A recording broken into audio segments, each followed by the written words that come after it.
To simply install the CMDB syncer, just enter to our repo into the CMDB syncer repository.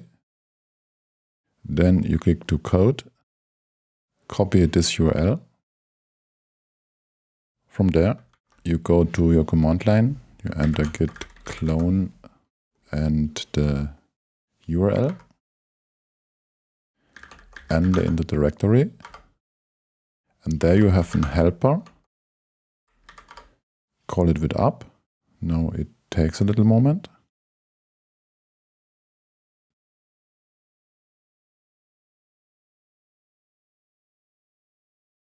And when it looks like this, you can just enter your browser again and the server address of your server. In my case, it's locally, and the port number 5003 will open the login screen.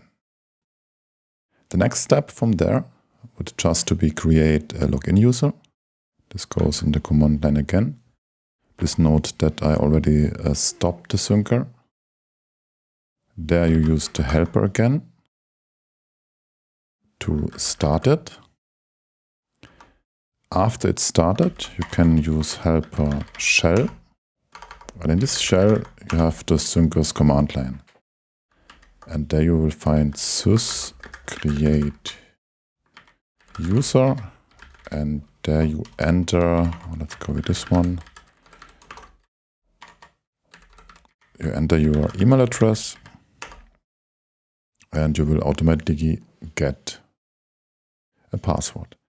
These messages you can ignore. They will go away with an update of the Flask admin, which is to be released soon. I can enter the browser again, enter my email,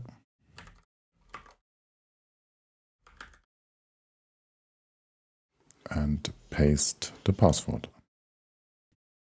Now I'm ready to go.